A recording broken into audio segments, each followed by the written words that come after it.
26 साल से गाड़ी इंडियन मार्केट में और तब से बिकती आ रही है। 90 की स्पीड तक भी भाई वाइब्रेशन फील नहीं हो रहे हैं। सेगमेंट में सबसे कम इसकी सीट हाइट मिलने वाली, मतलब आपके घर में अगर कोई फीमेल राइडर से आप, साथ ही में हैंडल बार एंड लीवर के बीच में गैप काफ़ी कम है। जिनके हाथ छोटे हैं 110 सीसी में ये और जुपिटर में से कौन सी लेना चाहिए। इसका जो फ्यूल लिड पीछे है जुपिटर में आपको आगे ही मिल जाता है। साथ ही में इसमें आपको छोटी सीट मिलती है, जुपिटर में लंबी सीट मिलती है और सेगमेंट में सबसे ज़्यादा बूट स्पेस मिलने वाली है। 15 साल 20 साल गाड़ी रखनी है ना, तो उस मेंटेलिटी से आप इस गाड़ी को ले सकते हो। 10 साल पहले जिसके बाद एक्टिवा है वो भी अगर मैं इससे पैरेलल खड़ी कर दूंगा ना, डिफरेंस कुछ भी पता नहीं लगने वाला है। ये इतने सालों से जो आ रही है वही आ रही है। ये क्लस्टर अपग्रेड करने से, चार्जिंग पोर्ट देने से कुछ नहीं होता।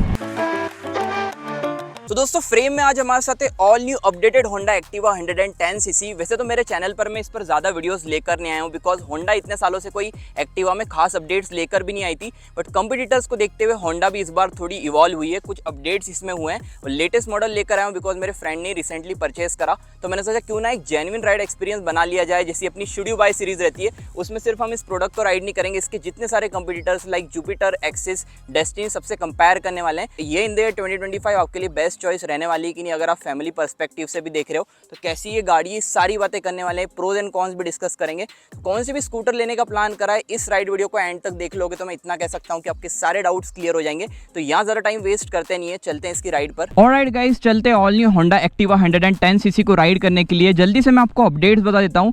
सबसे इंपॉर्टेंट अपडेट ये आ गया था इसमें डिजिटल क्लस्टर का। हालांकि गाइस देखो, ये डीलक्स वेरिएंट है। 3 वेरिएंट आपको मिलते हैं, स्टैंडर्ड, डीलक्स एंड इसके ऊपर एक एच स्मार्ट वेरिएंट आता है जिसमें Bluetooth connectivity and keyless entry जैसे फीचर्स मिल जाते हैं।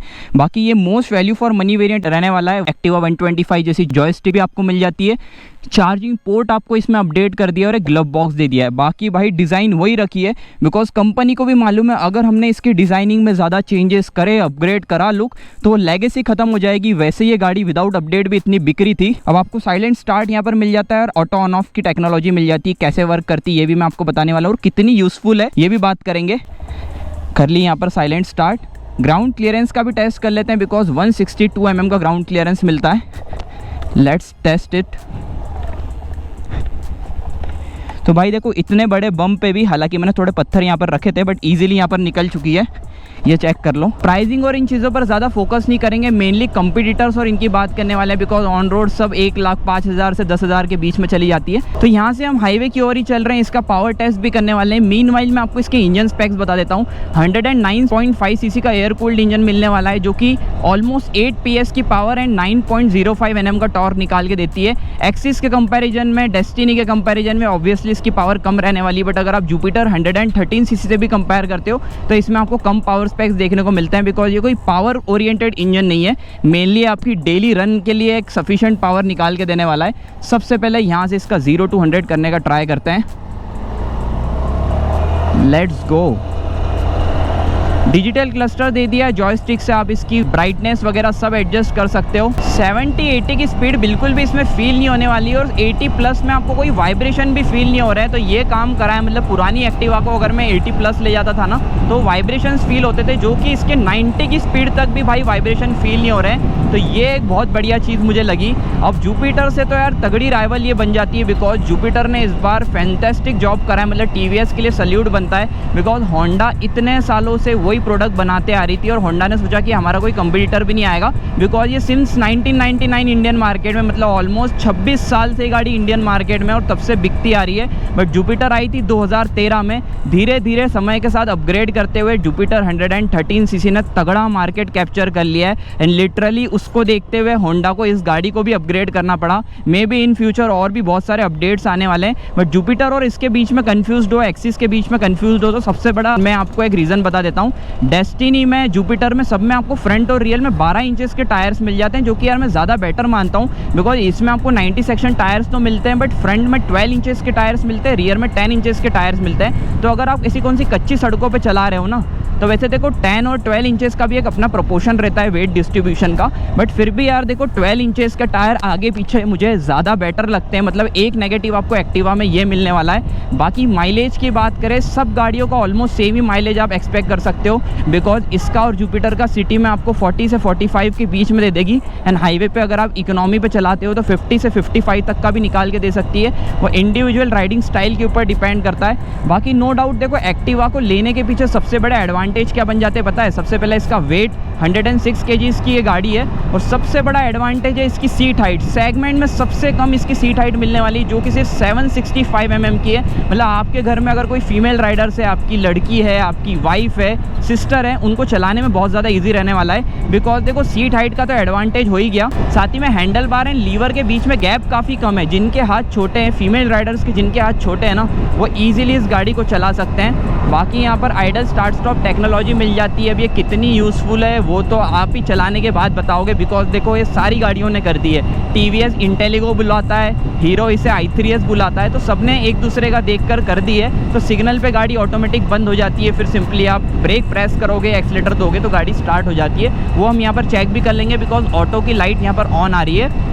और अगर आप अप डाउन के पर्पज़ से भी इसे कंसिडर कर रहे हो ना, तो 70-80 ये गाड़ी एकदम रिफाइंड चलेगी। मतलब वाइब्रेशन से रिलेटेड आपको कोई भी डाउट मन में रखने की ज़रूरत नहीं है। टर्न सिग्नल ही आपको नॉर्मल हैलोजन मिलते हैं। इसका ब्रेक टेस्ट भी अभी हम करेंगे ऑफ रोडिंग पे। बाकी ऐसे इंस्टेंट ब्रेकिंग की बात करें, कॉम्बी ब्रेकिंग सिस्टम है, टेलीस्कोपिक सस्पेंशन फ्रंट में मिल जाते हैं। अब देखो फॉर एग्जांपल मैं यहाँ पर रोक लेता हूँ, है ना, यहाँ पर मैंने रोक लिए, थोड़ी देर में मेरे ख्याल से भी गाड़ी बंद हो गई है। ये देखो यहाँ पर गाड़ी बंद हो चुकी है। अगर मैं यहाँ पर थ्रॉटल दूंगा उससे ही स्टार्ट हो गई है, ब्रेक प्रेस करने की भी ज़रूरत नहीं है। तो सिग्नल पे काफ़ी बढ़िया रहने वाला है, थोड़ी थोड़ी देर में गाड़ी बंद हो जाएगी और सिंपली आप ये थ्रॉटल दोगे तो ये गाड़ी स्टार्ट हो गई है।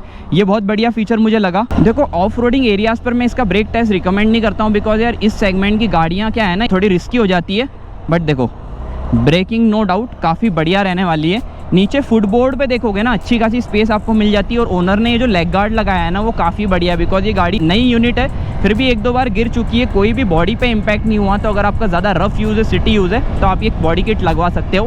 हम मेन बात करते हैं कंपटीटर से कंपेयर करने की, जिसके लिए आप सब भी राह देख रहे होंगे। अब देखो 110 सीसी में अगर हम जुपिटर से इसे ज़्यादा कंपेयर करें तो ही बेटर रहेगा, बिकॉज अगर आप एक्सिस से कंपेयर कर रहे हो तो जुपिटर 125 भी एक ऑप्शन है। साथ ही में सुजुकी में ही आपको बर्गमैन भी ऑप्शन मिल जाता है। तो एक्सिस में भी आपको रियर टायर छोटा मिलता है, बर्गमैन में भी रियर टायर छोटा मिलता है। बट जहाँ तक कि आप डेस्टिनी की बात कर रहे हो, अगर आपको सेगमेंट की सबसे ज़्यादा पावर चाहिए ना, तो आप डेस्टिनी की ओर जा सकते हो। बिकॉज हीरो के साथ भी एक ऐसा सीन है ना, एक टाइम ऐसा था कि हीरो का स्कूटर मार्केट इंडियन मार्केट में रूल करता था। प्लेजर भी बिकती थी और भी बहुत सारी गाड़ियाँ थी, duet I, maestro I. But फिर जो इनका सेल डाउन हुआ ना, डेस्टिनी भी आती थी, वो बिकती नहीं थी। बट जो नई डेस्टिनी आई उसके बाद से इसका सेल फिर से बढ़िया है। तो नो डाउट यार देखो डेस्टिनी भी एक बढ़िया प्रोडक्ट है। आपको हीरो की लेना है तो ओल्ड डेस्टिनी भी ऑप्शन है, वो भी आपको शोरूम पे मिल जाएगी।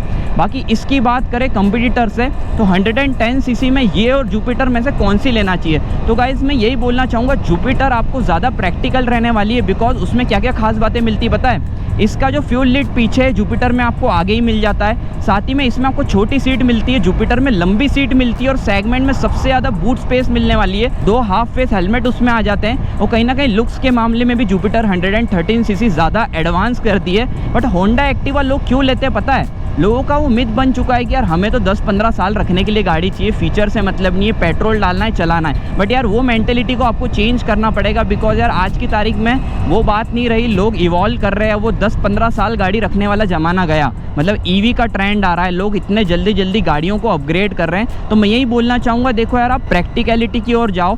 5 से 7 साल पहले बोलते तो मैं भी TVS के ऊपर एक बार बोलने के पहले सोचता। बट आज की तारीख में यार इतने ओनर्स ओन कर रहे हैं। इनफैक्ट मेरे पास इतने टाइम से एंटॉर्क में ओन कर रहा हूँ। 2018 में मैंने ली थी और तब से गाड़ी में अराउंड 55,000 प्लस किलोमीटर्स चला चुका हूँ, एक भी इशू नहीं आया है। ऐसा नहीं बोल रहा हूँ जुपिटर इससे बेटर है, पहले से होंडा की लेगेसी चाहिए। मतलब देखो यार एक्टिवा का नो डाउट मैं मानता हूँ सेगमेंट का सबसे रिफाइंड इंजन है। हमारे वर्डिक्ट की ओर बढ़ते हैं तो देखो नो डाउट एक्टिवा आप आँख बंद करके ले सकते हो, बिकॉज ये गाड़ी का ट्रस्ट, एक्टिवा अपने आप में एक ब्रांड बन चुकी है। जैसा कि होंडा शाइन है, होंडा SP इतनी सेल होती है, सेम सीन एक्टिवा के साथ है। बट 125 इतनी सेल होती नहीं। जहाँ पर 110 सीसी की बात करें, रिफाइंड इंजन चाह रहे हो, आपको कोई ताम झाम नहीं चाहिए, सिर्फ पेट्रोल डालना है, पॉइंट A से पॉइंट B जाना है, फीमेल राइडर्स घर पे वो चलाने वाले हैं, तो आप इस गाड़ी की ओर जा सकते हो। बट अगर आप एक यूथ हो, आपको एक स्पोर्टी स्कूटर चाहिए, ज़्यादा पावरफुल एक्सेलरेशन चाहिए, तो आप डेस्टिनी की ओर जा सकते हो, एक्सिस की ओर जा सकते हो, बिकॉज एक्सिस का इंजन भी काफ़ी पैपी है, आपको चलाने में मज़ा आएगा। बट जहाँ तक कि एक्टिवा की बात आती है, ओल्ड स्कूल वाली लेगेसी है, मतलब 15 साल 20 साल गाड़ी रखनी है ना, तो उस मेंटेलिटी से आप इस गाड़ी को ले सकते हो। बिकॉज आप अगर देखोगे ना 10 साल पहले जिसके बाद एक्टिवा है, वो भी अगर मैं इससे पैरेलल खड़ी कर दूंगा ना, डिफरेंस कुछ भी पता नहीं लगने वाला है। तो कंपनी ज़्यादा चेंजेस भी इतने सालों से कुछ लेकर नहीं आई इस गाड़ी में, बिकॉज वही एक सबसे बड़ा रीज़न है इसको सेल होने के पीछे। बिकॉज कंपनी भी सोच रही है यार इतनी गाड़ी सेल हो रही है तो हम क्यों ही अपग्रेड करें।